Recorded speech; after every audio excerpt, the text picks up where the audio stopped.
Hi students, in this video let us see about here first news is about Food Corporation of India. Food Corporation of India celebrates its 58th Foundation Day. Under this context, we are covering Food Corporation of India. What is a legal status of Food Corporation of India and what are the contributions from Food Corporation of India to the Indian economy.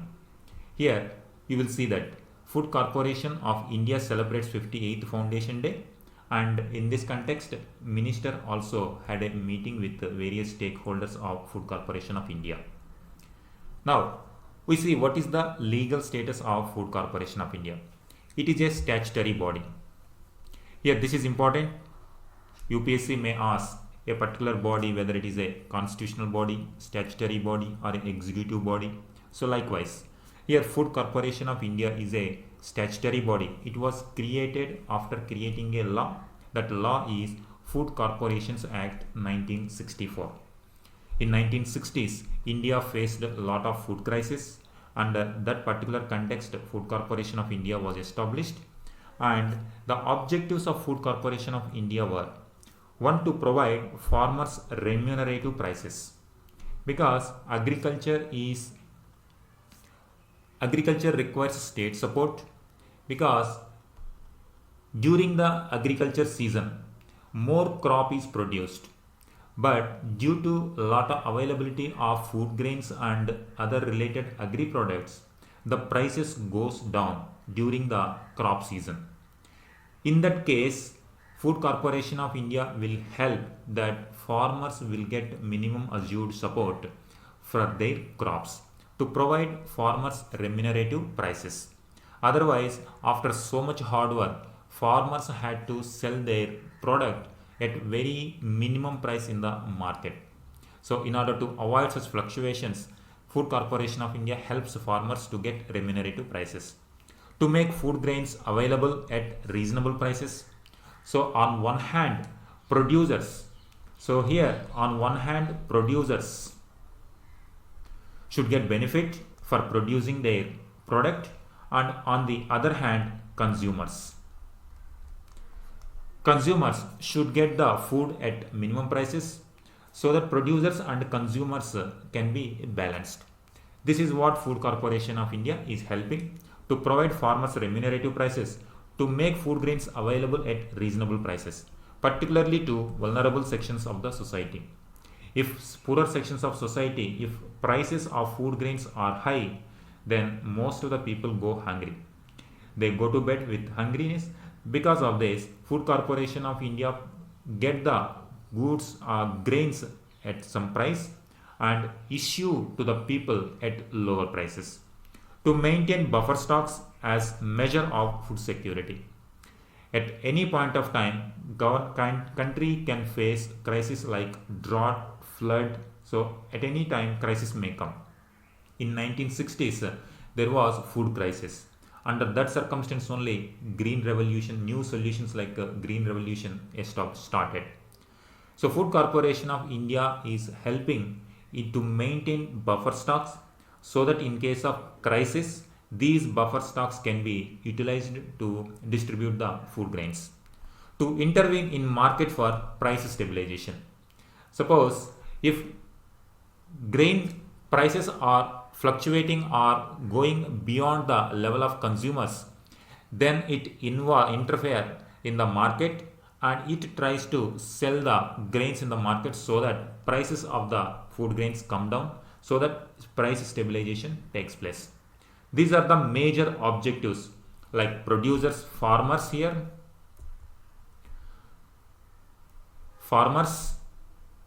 consumers and market, and also in case of crisis, these buffer stocks can be utilized. So these are the various objectives of Food Corporation of India. Food Corporation of India is issuing food grains under various welfare schemes like Targeted Public Distribution System and National Food Security Act. Here now, how food grains are distributed by the Food Corporation of India. It will get the food grains from farmers, it is stored in buffer stocks.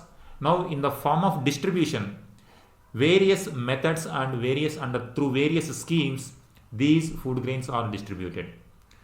Central government launches so many schemes with respect to health and nutrition. Food Corporation of India, they send the food grains related to these schemes. For example, targeted public distribution system. This is the system which is useful for bringing food grains to the public at a doorstep. This distribution system requires Food Corporation of India to get the grains. And National Food Security Act to give minimum assured food grains to the family. Once again, Food Corporation of India supply the grain. Here, both these schemes, TPDS and NFSA, both come under Ministry of Consumer Affairs, Food and Public Distribution. Where likewise there are so many schemes. For these schemes, wherever these schemes require food grains, and these food grains are supported by Food Corporation of India. For example, midday meal scheme. It is a centrally sponsored scheme of Ministry of Education. Here you can see previous under different ministry, now midday meal scheme is Ministry of Education. Different ministries are launching different schemes. If they require food grains, Food Corporation of India supply them. There is also a provision in midday meal during summer vacation in the drought affected areas. Also, midday meal scheme is operated. Midday meal scheme is linked to education. Whenever there is school opening, children will get the meals in the afternoon times. Even in summer vacation also, even if schools are closed during the drought prone affected areas, midday meal scheme is continued. So during summer vacation also midday meal scheme runs. Food Corporation of India supply the food grains. And other schemes, wheat based nutrition program under Integrated Child Development Scheme. This scheme come under Ministry of Women and Child Development. So it is like you can see for children, for women, for normal common people, different schemes are there related to food grains. FCA, Food Corporation of India, supports food grains to all these different sections of people. And even elders also you will find. ICDS, providing nutritious and energy food to children below 6 years of age and expectant lactating women. In order to ensure children grow with health, healthy childhood is important for building strong India. Integrated Child Development Scheme provide nutritious energy food to the children below 6 years and also to women, lactating women or expectant women. The health of these two categories will be taken care of under that particular scheme. And also scheme for supply of food grains for SC, ST, OBC hostels. Once again, Food Corporation of India supply food grains. Scheme for supply of food grains to welfare institutions like charitable institutions such as beggar homes. You can see food is distributed to different schemes, to different areas and to different sections of society. Annapurna scheme. There is one more scheme under Ministry of Rural Development. It is targeting senior citizen above 65 years of age. Some elder people are not covered under pension scheme. Those who are not covered under pension scheme, they would not get pension every month. They cannot purchase the food grains every month. For such kind of people, Annapurna scheme provide minimum food grains. Once again, Food Corporation of India provide the food grains. One more, Rajiv Gandhi scheme for empowerment of adolescent girls, Sabala, under Ministry of Women and Child Development.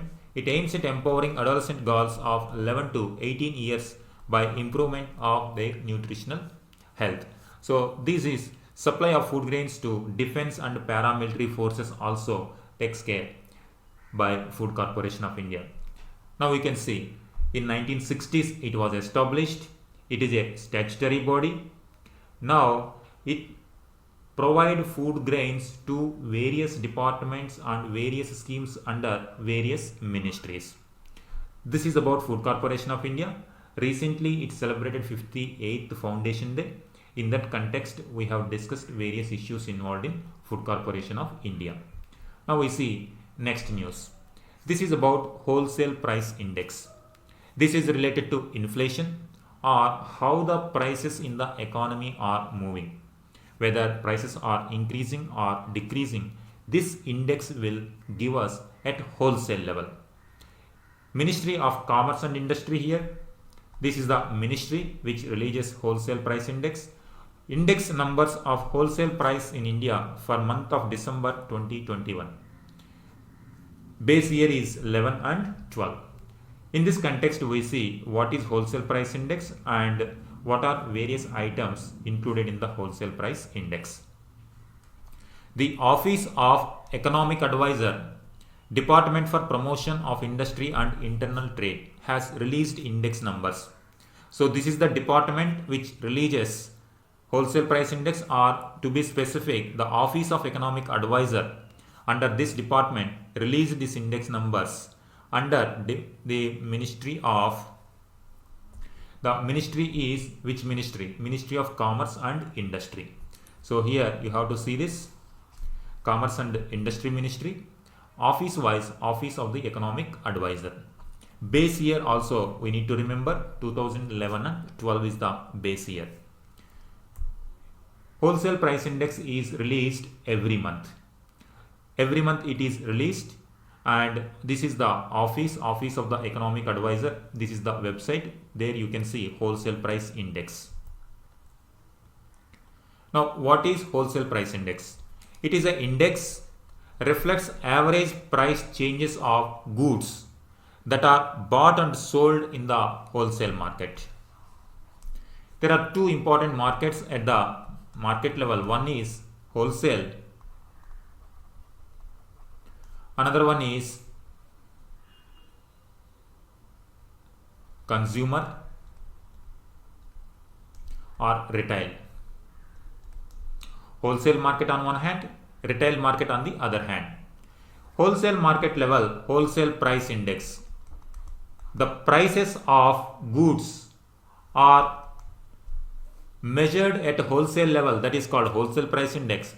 If consumer level or retail level, if index is tracked, that is consumer price index. So this is the difference. At wholesale level, it is published by Office of Economic Advisor and it is monitored and updated on a monthly basis. Here we have to see which department or which office is releasing monthly, or you have to see the time wise also, taking into account all the items that form the index. And next we will see what are the various items that is covered and what is the weightage. Here various commodities taken into consideration for computing WPI can be categorized into primary articles, fuel and power, manufactured goods, with the corresponding weightages, as this is the weightage. Here you will see different weightages to different category. Here primary articles, fuel and manufactured products, manufactured, fuel and primary articles. Earlier 93-94 was the basis, 2004 and 5 for some time, and now 11 and 12 is the basis for wholesale price index. This is the category in identifying wholesale price index. Primary articles included for computation of WPI include food articles. Primary articles, once again, what are these primary articles? Food and non-food and mineral related primary articles. An important point to note down is wholesale price index does not include cost of services. This is very important. Consumer price index, this takes the services also into account, whereas WPI do not take services into account because services are not bought at wholesale basis. At consumer level, services and both products and services, goods and services are bought by consumers at retail level. Also, one important aspect about WPI is it cannot or it will not cover the services in identifying the prices in the market. WPI versus CPI, if you take, WPI fails to communicate actual burden borne by the end consumer.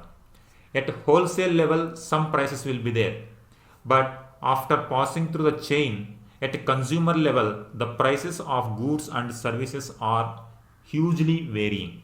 That's why WPI will not give accurate burden borne by the consumers. The pricing norms of wholesale and retail are also different. At retail level one price, at wholesale level there is another price. Certain items on WPI such as fuel are also closely linked to international prices, creating a gap between figures on this index and consumer price index. At consumer level, the basket is different, and at the wholesale price index, mostly fuel, it is depending on international prices. So it is not exactly tracking what will be the actual burden on retail level or actual burden on consumer level at the ground level. Base year is 2011 and 12. Earlier it was 4 and 5. Now it is shifted to 11 and 12. Total number of items, if you take, it has total 697 articles.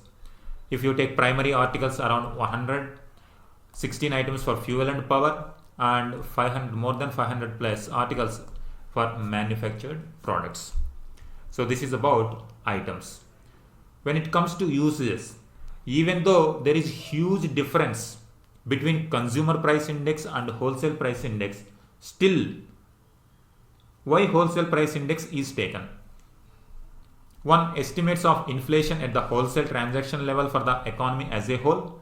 It is helpful for retail consumer price index.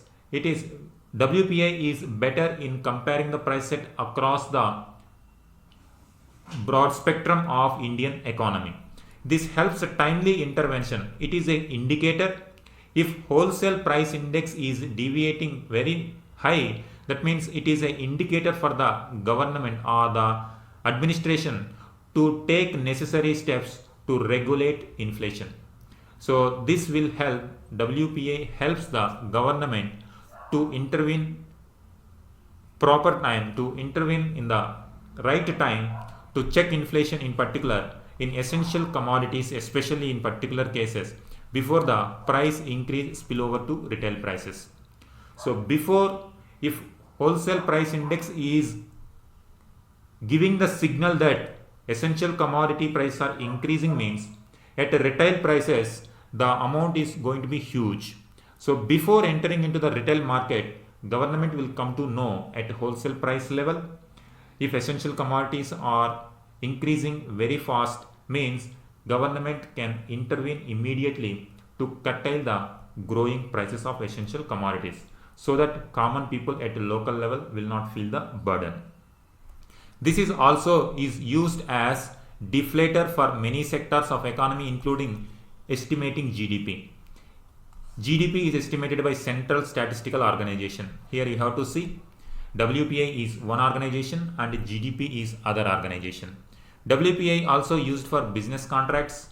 Global investors also track WPI as one of the key macro indicator for the investment decisions.